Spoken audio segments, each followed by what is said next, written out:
Welcome to the Daily MBA, where business wisdom is served fresh and fast, straight from one of the top MBA programs in the world. I'll give you summaries of my lectures and readings, as well as the most important insights gained from an MBA, so you can apply all of this knowledge in every business. Let's get started. Hi! In today's episode, I'm going to consolidate all of this knowledge that I've been teaching you about FinTech trends and all of the FinTech things that you should be looking out for in order to talk about how you would build a startup in FinTech. And so if you're wondering why I'm talking about FinTech, it's mostly because many startups nowadays want to be either a FinTech or a SaaS, which is software as a service. But FinTech especially is a market that's extremely attractive, and it's estimated to even exceed the 492 billion globally. So this is a very attractive market, and it's including innovations in all of the aspects that I've been telling you. So like blockchain, robo-advisors, insurtech, all of these things are going to make it one of the most attractive markets. And for future years, starting from 2024 onwards, is estimated to grow at around 25% annually. And it's mostly being pushed by the adoption of all of the trends that I was just telling you. So for example, with payments, it's estimated that nearly 90% of users will be making payments with their smartphones. So we will need lots of technology for that. We also have lots of mobile transactions that are growing, and they are comprising around 88% of all banking transactions. We also have blockchain adoption that's starting, so around 25% of people globally are familiar with blockchain technology. And all of this is going to lead to a lot of fintech investment. But when you have a very attractive market, you have to start thinking of which would be the things that would be valuable for this market. Because you can't just create a startup out of the blue because this market is attractive. You have to consider many things. And so that's what I'm going to be covering in this episode. And I'm going to start with some key questions that every founder should be looking to answer. The first question is going to be, what problem are you solving? The second question is going to be, who are you solving it for? And the third question would be, who else is solving this problem? So I'm going to start by guiding all of these three things. And the first question that you should think is, what problem are you solving as a founder that's starting a fintech? And for this, you should consider the gaps in the market. So first, you should try to see where can you find a gap. And this is going to be one of the hardest things because now you have many competition, many players are starting to get in. But if you find a gap in the market, that would be your starting point. And then you should find a unique selling point. And so if you have these two things already, you would be solving for the question that is, what problem are you solving? But that's only the beginning. If you have a gap in the market and a unique selling point, now you have to think of who you are solving it for. And over here, we will look at two factors. We will look at the market size and the scalability and the growth potential. So the market size is going to be potentially how many people will be using your product or service. And then after you already have a market size, you have to think, how can I make this bigger? Because you can never build something thinking that it's only going to be something small. You have to think of how you can scale it, how you can grow it. So the growth potential is going to be just as important, if not even more, than the actual market size. And so after you already have those things covered, you would be thinking of your audience, or like, who would you be solving this problem for? But then the third question is, who else is solving this problem? And this is going to lead you to look at competition and the willingness to pay. Because if you have many competitors, this is going to make it a little bit hard.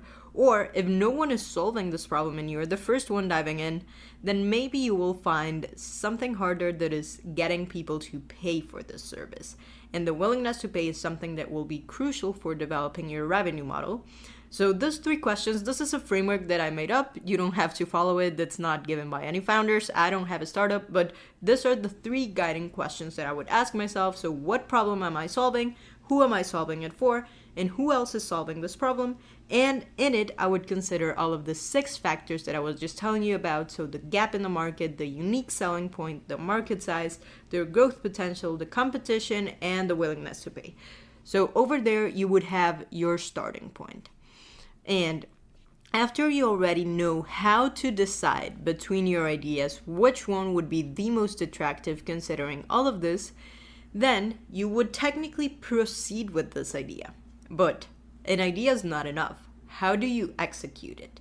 For execution, you will also need a set of specific decisions that will make your idea turn into something tangible. And all of those decisions, I've summarized it into 7 factors. Again, this is made up by me. This is not a specific framework.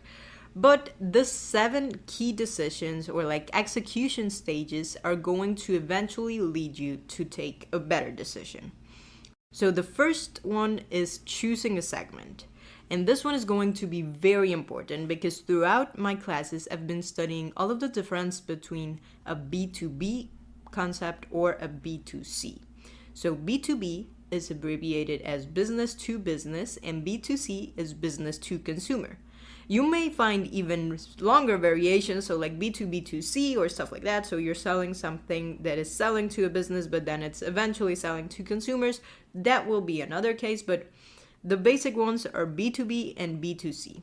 And B2B or B2C are going to have different good things and bad things. When you're doing B2B, this is obviously going to bring in a lot more money because you are giving your product to a company, not to individuals. So it will have larger clients, you will have more stable revenue, you can also charge more for your services, but also the product has to be way better because you're selling it to a company. When it's to consumers, it's easier to acquire these clients because you're selling only to individuals, not to big corporations, but it will be more variable. You will have to provide cheaper services in general because people aren't willing to pay as much as companies are.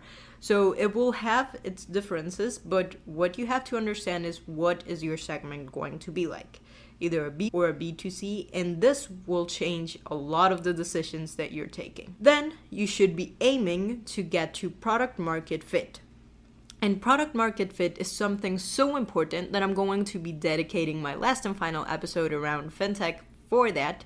But I can give you an overview is just finding if your product does have a fit with the market that you chose.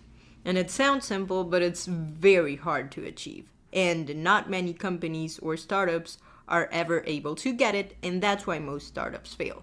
So what you have to consider is trying to validate if this is a good product market fit, and you can do either user testing for this or trying to create an MVP, which is the minimum viable product before. But I'm going to be talking further about the product market fit later. Ryan Reynolds here from Mint Mobile. I don't know if you knew this, but anyone can get the same premium wireless for $15 a month plan that I've been enjoying. It's not just for celebrities. So do like I did and have one of your assistants switch you to Mint Mobile today. I'm told it's super easy to do at mintmobile.com/switch. Upfront payment of $45 for 3-month plan, equivalent to $15 per month required. Intro rate first 3 months only, then full price plan options available. Taxes and fees extra. See full terms at mintmobile.com. Brace the rudders! Raise the sails! Raise the sails! Captain, an unidentified ship is approaching. Over. Roger. Wait, is that an enterprise sales solution? Reach sales professionals, not professional sailors. With LinkedIn ads, you can target the right people by industry, job title, and more. We'll even give you a $100 credit on your next campaign. Get started today at linkedin.com/results. Terms and conditions apply. The third decision is going to be thinking of how you're going to do a business model. Because it's very easy to think of an idea, think of a product, but then how are you going to make revenue out of creating this? Because if not, it wouldn't make sense even to start thinking of creating this new product. So for business models, you can think of all of the possible models that there are, so you can take one of those. You can try subscription model, which is the one that SaaS use, and this one's very common for software or for technology, but it's also starting to become common for banks. For example, where you're subscribing to a specific plan of your desired bank. This is something that Revolut does.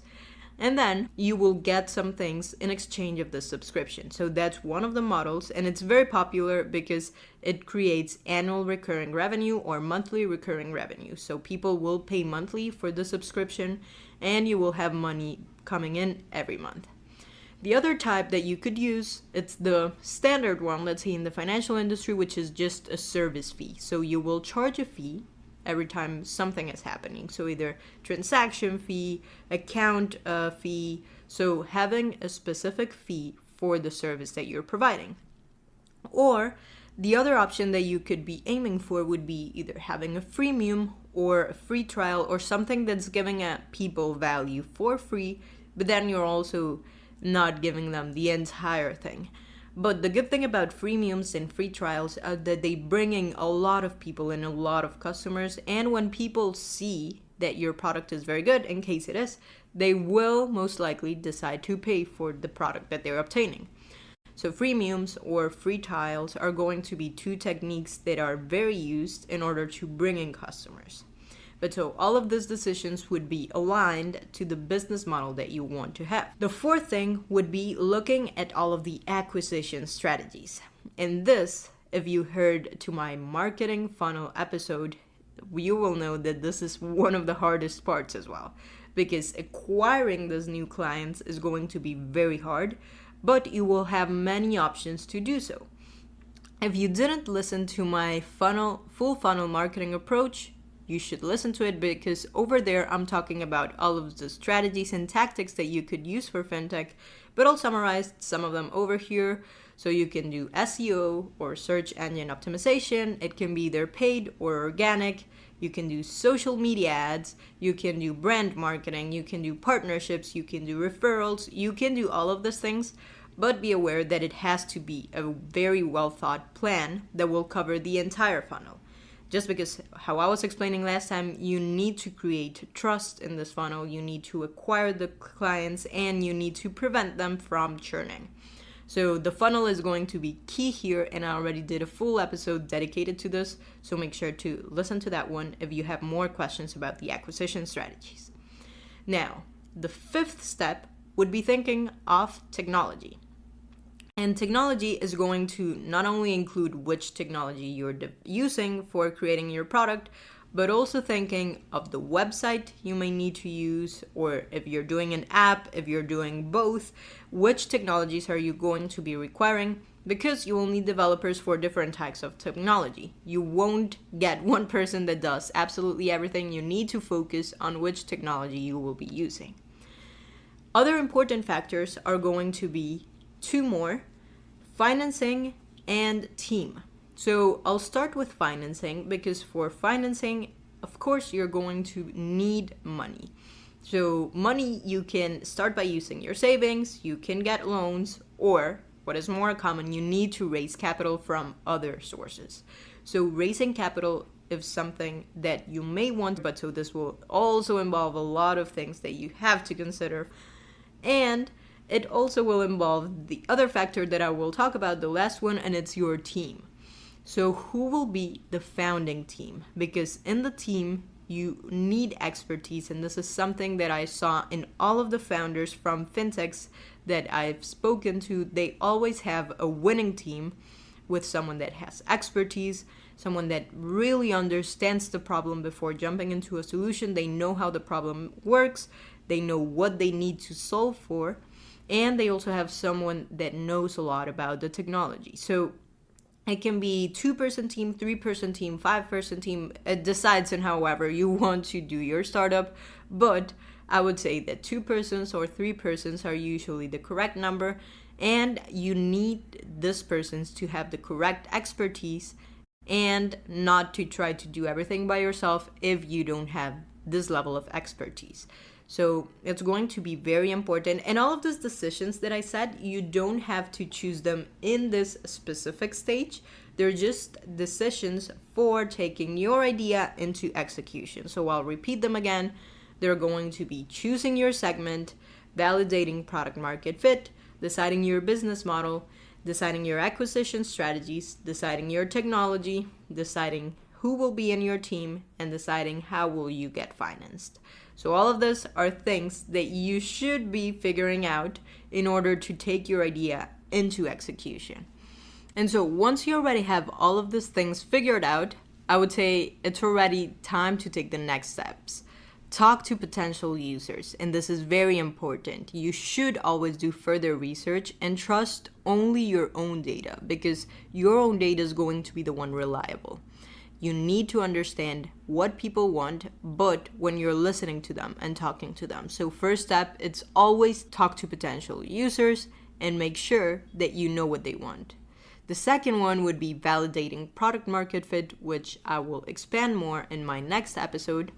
The third thing would be getting your team and maybe creating this business deck in case you decide to raise capital, and make sure that everyone has the expertise. You all know what you want. You've defined the participation in the company. And then you can also start talking to founders and networking to understand what has worked for previous founders. The next step then would be talking to investors, talking to these founders, and raising capital. And then finally, fifth step would be launch. You shouldn't wait to have something perfect to launch. You should just start and then refine with all of the feedback that you're receiving. You shouldn't take too long to get into the market and trying to find the perfect product. You just need something that you can test with all of the users that you've been speaking to. And then you can start analyzing how this product is working. You can gather feedback from clients and get to another point. So I would say this is a very brief guide and way easier and simplified than what it would actually be in real life, but it's something that you can consider for doing your checklist in case you want to create your own startup in the fintech space. In my next episode, I'm going to further explain what product market fit is and how it is super important for validating your ideas, so make sure to check that one out. Also, if you enjoyed this episode, share it with someone else so we can keep spreading all of the knowledge together. Give me a comment if you like this episode, or also give me a review, because this motivates me tremendously to keep sharing all of my notes from the MBA with you. I'll see you next week.